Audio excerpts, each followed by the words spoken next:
Okay, boys, we're in a live trade right now.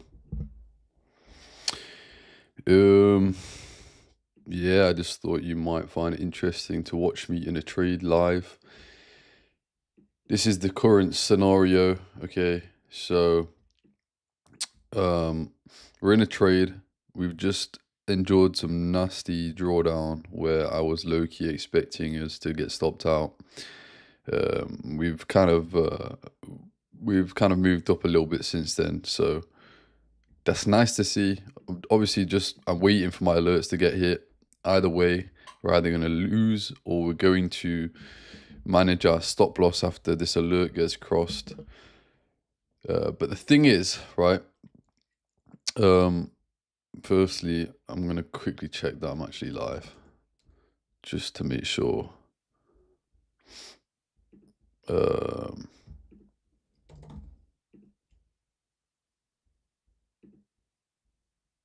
yeah, okay, I'm live.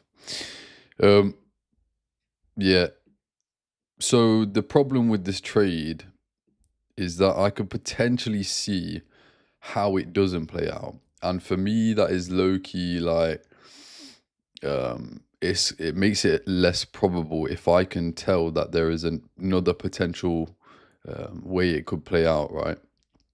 And so at the moment, um, if I go, we'll break this trade down from the weekly just so you can see what I'm talking about.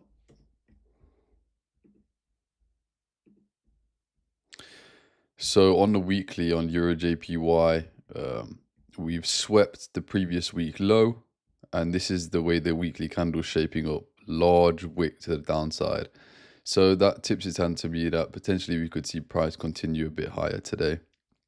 And we've got these equal draws on liquidity right here, these equal highs. Especially after we swept this low on the weekly, respected this fair value gap, sweeping lows, sweeping lows. I would like to see price head higher here. Now on the daily, we came to the bottom of this range. We swept the previous week low. This was SMT as well with I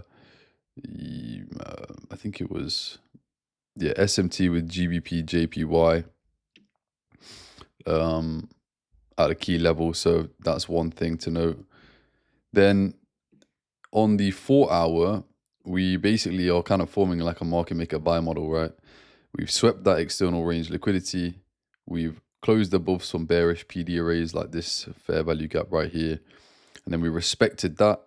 We came back down into that. We respected that. Then we pushed higher, right? And now we've kind of got this new range right here, right? So it's kind of hard to see. I think you guys can see it, right? From this low to this high, that's our new range that we're working in. And so my draw on liquidity is this high, but we always aim for the low hanging fruit. So we'll just aim for this high right here. And I want to see price react from this fair value gap. Now, one problem that I'm seeing is that potentially, right, we want to see price kind of react from the midpoint of that range. So if I drop the midpoint line, you can see that that would be the midpoint of the range. And that would also like I would not be I would not be surprised if price basically could come down further like that. Okay, that was clapped. Let's go to the lower time frame. I would not be surprised if price comes further down, right? Takes out the midpoint, hits the midpoint of the range, has a bit of a deeper retracement into that gap, and sweeps London low, right? I really wouldn't be surprised if that happens. And then we could get in on another entry right here and then ride it higher, right? So my concern is that I can see that being an opportunity as well as the current trade, which I never really like too much. And that would also, that's another opportunity I can potentially see, right? And that's what I don't like about this is that I can see that potentially happening. And so it makes me cautious that maybe I got in too early. But we've seen the previous day New York low sweep into this gap, this fair value gap that should support price higher. We've seen Asia low sweeping.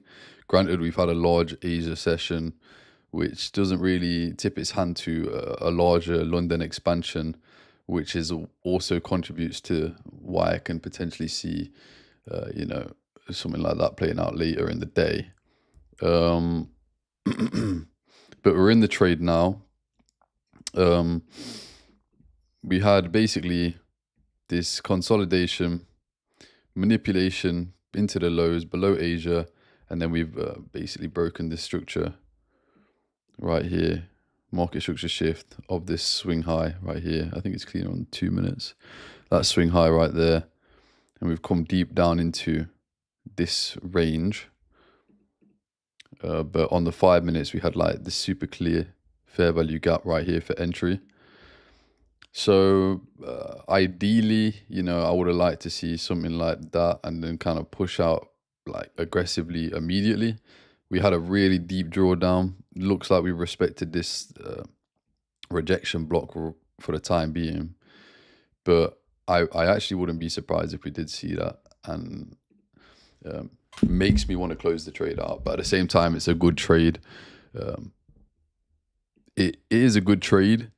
I don't want the fact that I'm streaming to alter anything about my trade. I've decided to get in it. I think it's good enough to place risk.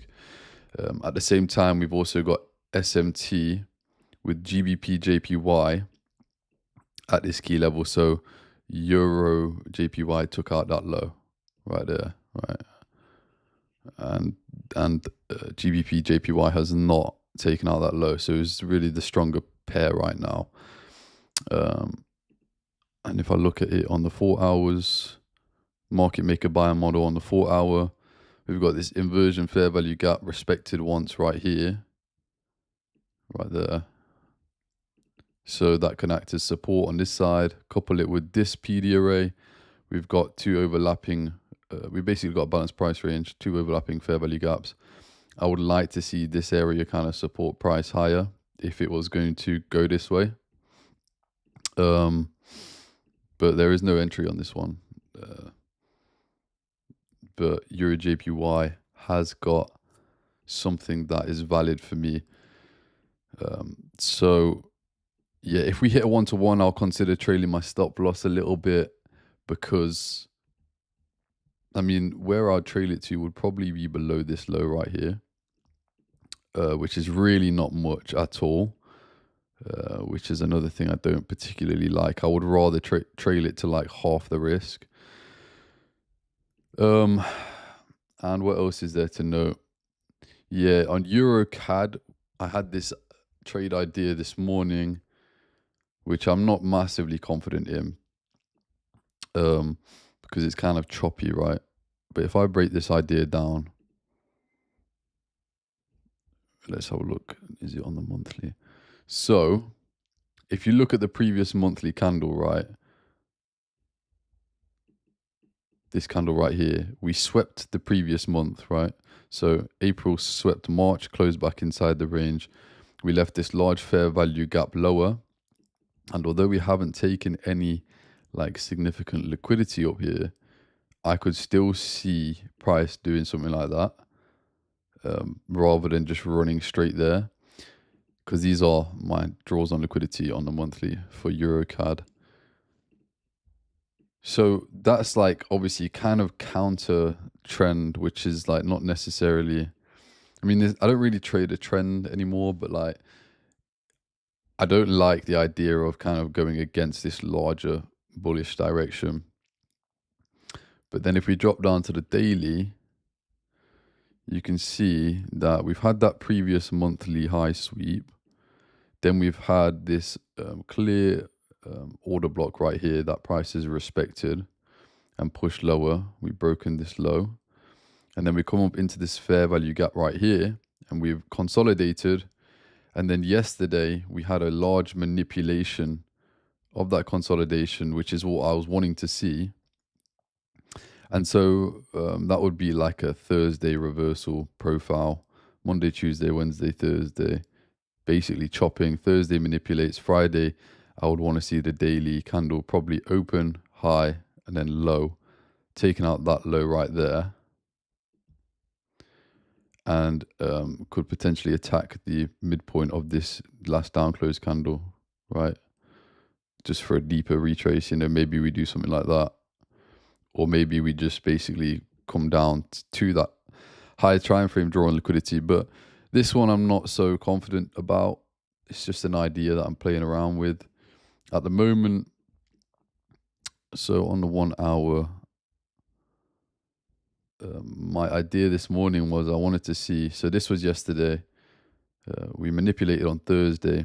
So today I would have wanted to see, we consolidated, I would want to see a manipulation, right? Which we could still potentially be in here, just a really big one. And then some sort of like move lower like that. That would be what I was looking for on EuroCAD. So that would mean Euro's going lower, okay? And Euro JPY, my bias would be higher. So I don't like the fact that it's contradictory ideas, but they're not really correlated assets. I know it's both Euro, but they're not correlated at all in terms of like the EuroCAD and Euro JPY pair. So there's less emphasis on the idea that these two are correlated, but I also don't like that. But yeah, I would look for something like that if I wanted to get in this trade. Accumulation, manipulation into that fair value gap, and then see it distribute lower. But at the same time, like, it still could just continue to chop. Yeah, so it's really been choppy. So this is not like a pair that I'm necessarily like super confident in, or this trade idea. Yeah, I still haven't figured out the chat, so hopefully, like, people aren't chatting and I can't see it, because I literally, it keeps getting me to want to log in, but and then every time I do it, it doesn't even let me go to the password page. So I can't log in to do what I need to do. But yeah, if this starts to basically like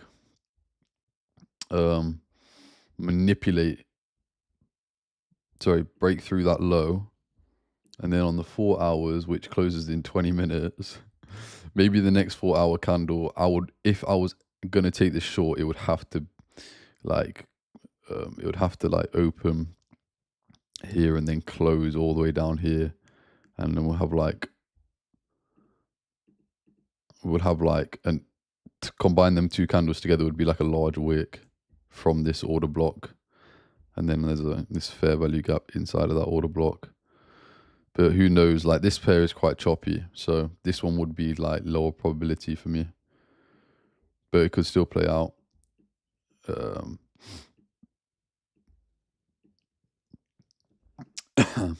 that accumulation, manipulation, distribution. So this is the only other trade idea I'll really be looking for today. Keeping an eye on this one.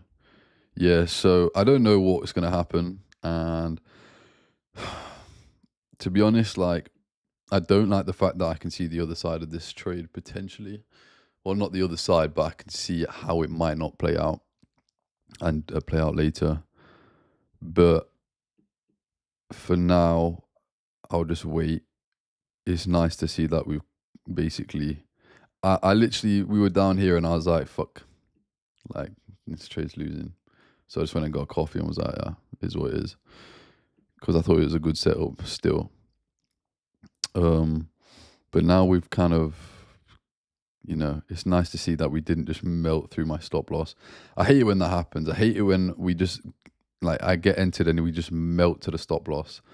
Even if we just chop around and it loses, that's way better than just melting to stop loss, because then it's like you're completely wrong. So I don't like that. But we'll see what happens here. I don't know if I probably won't stay live the whole time this trade is playing out, just because it might take a couple hours. But yeah, that's basically the trade that I'm in right now. Nothing else really to note. Maybe on the DXY, just for your information, we've hit my draw on liquidity for the DXY, which was the midpoint of this weekly fair value gap. And we hit that. So that was my draw on liquidity at the beginning of the week. So we'll have to see what happens here. We could go either way, to be honest. I don't have a bias anymore. Unless we start going like this, or like we start closing above the midpoint, then I would probably look to see price come up to this order block. Right. And then we could continue lower. At this point, I don't actually know. And sometimes it's completely fine. So we could, we could inverse this fair value gap and then continue higher. Who knows? At this point, I mean, it makes more sense to continue trading the DXY bearishly, right? Because it's been very bearish. But at the same time, we've taken the low of 2023. We hit this monthly fair value gap. So a larger retracement would not be, I wouldn't put it past. I wouldn't put it past it. No, that doesn't make any sense. I wouldn't put price past wanting to do that.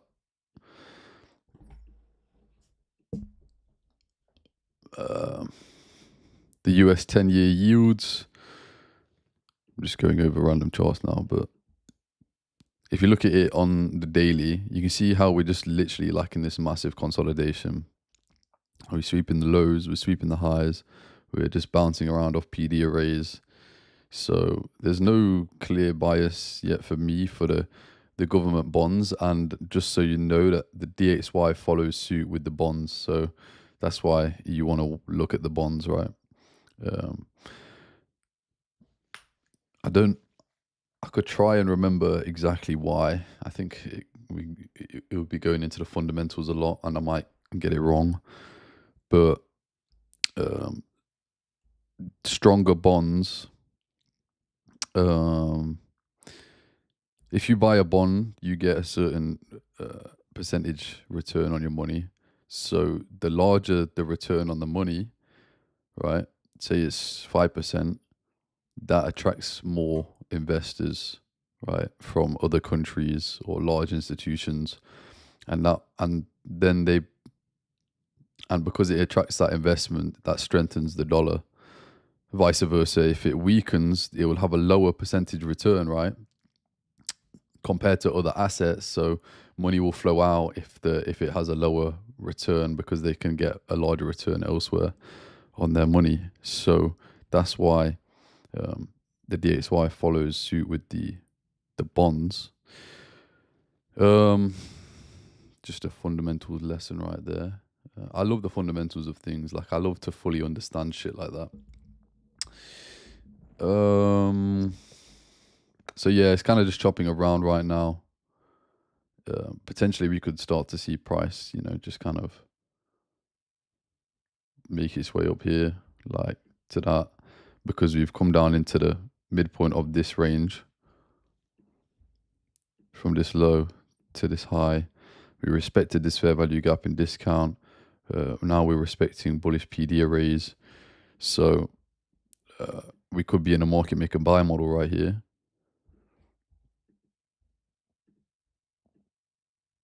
This is the left side of the curve. This is the right side of the curve.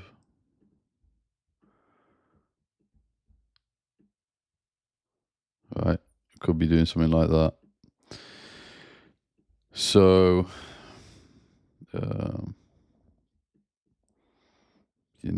then from this low to this high, we got another range. We've got a bullish fair value gap.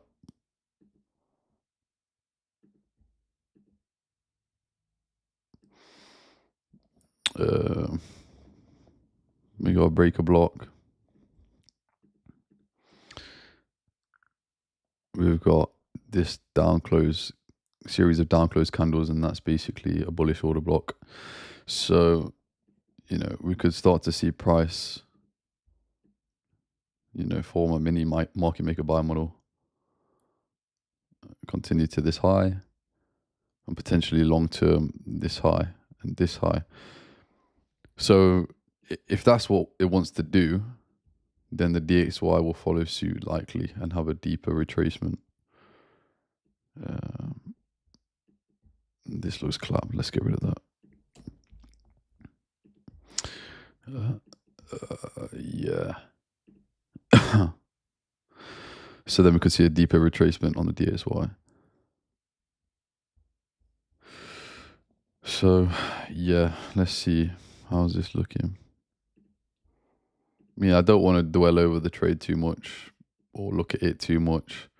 I mean, it's either going to win or it's either going to lose. By me staring at it, my brain is going to slowly get fried out. And then I might make the wrong decision. So I think it's best to just kind of let the trade play out. If it starts to look ugly, like say we start to do this during London lunch, I would lose a lot of confidence, because at that point I would think, right, New York Open, we're going to go like that. So I will be personally watching it. But best case scenario for me would be we hit 1-to-1, we move the stop loss, we trail the stop loss, we take some risk off the table. I'll be a little bit more comfortable. But yeah, I would have wanted to see price start displacing higher already, personally.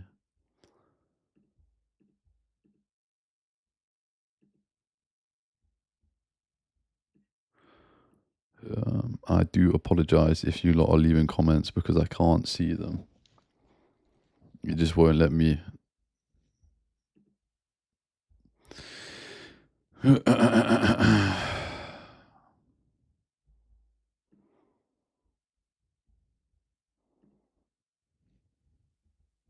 $19 watching.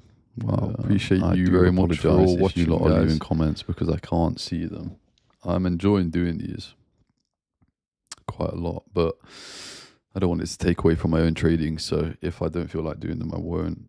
But when I do feel like doing them, I will, because I think trading is the most important thing right now, not content.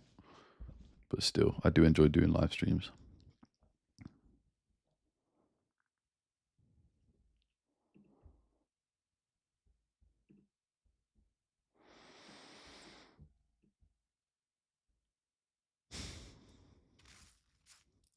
There's been so many situations where price basically will come all the way down here and just basically just scare the shit out of me, to be honest, and then it will turn around and continue. So it could go either way, to be honest. But this kind of looks like a larger consolidation, to be honest, that could be manipulated.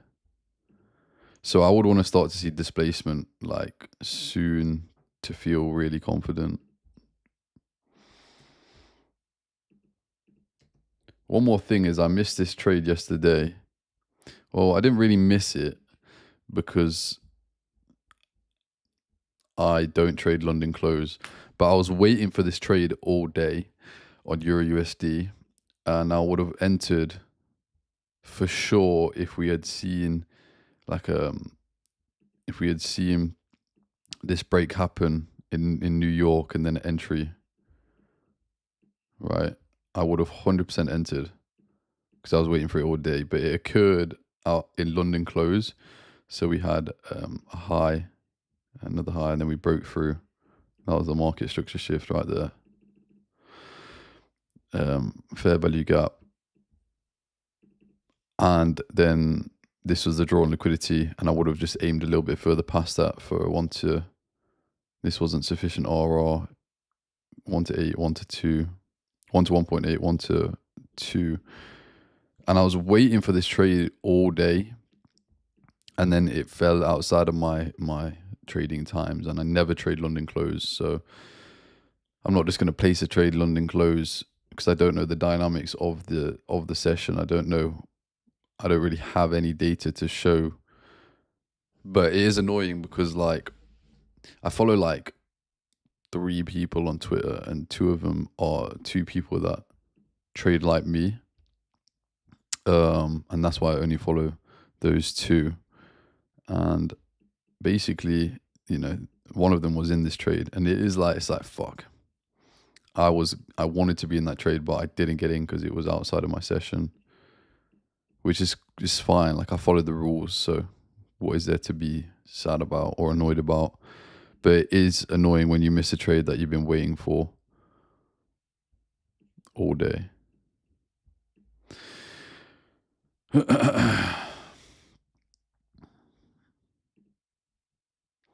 How long have we been going for? How can I see the time? 26 minutes. Okay, I think we'll call it a wrap at half an hour. I don't want to overdo it. I want to kind of just... This is DXY, by the way.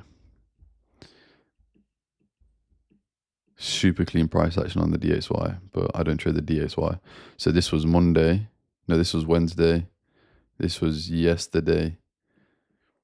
Super clean price action on the DXY. Has played out exactly how I wanted it to play out all week.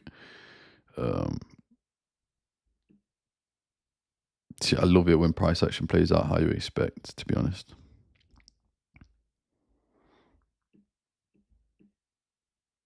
So if you want an update on this trade that I'm in right now, I'll post it in the Telegram later, and I'll let you know what happened.